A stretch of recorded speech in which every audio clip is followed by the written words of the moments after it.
الأذى النفسي والمعنوي أصعب بكتير قوي من أي أذى مادي أو جسدي بتسببه للناس. الأذى المعنوي ده بيفضل مأثر جوه الواحد كده وكاسر قلبه، ومهما يعدي وقت، مهما يعدي زمن، ما بيتنسيش خالص، بيفضل معلم في الواحد كده.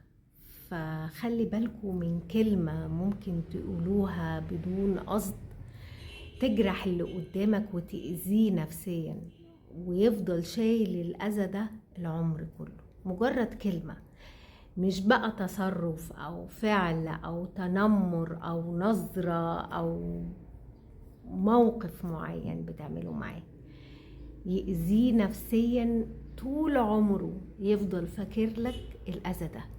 مفيش حاجة في الدنيا تستاهل ان انت تأذي حد كده، مفيش حاجة في الدنيا تستاهل ابدا. الرحمة واللين والتعامل بحنكة وحرص مع الناس، وان انت ازاي تتعامل معاهم، ده مهم جدا. تحسبونه هينا وهو عند الله كبير. ممكن كلمة صغننة قد كده تأذي بني آدم العمر كله. فما تفتكرش ان الكلمة دي بتعدي كده، ولا الهزار ولا التريقة ولا انت ما تعرفش بتعمل ايه في الناس، بتعمل ايه في اللي قدامك.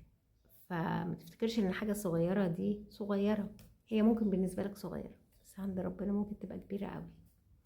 فخلي بالكم من لسانكم، ومن كل كلمة بتقولوها، ومن كل تصرف انتوا بتتصرفوه، علشان ما يقلبش بعد كده ان انتوا اللي بتندموا. اصلها كارما بتروح وتيجي، اللي بتعمله في الناس بيرجع لك. فخلوا بالكم من موضوع الأذى ده. معلش كلامي كده النهاردة في كلام كده مش عارفة انطقه.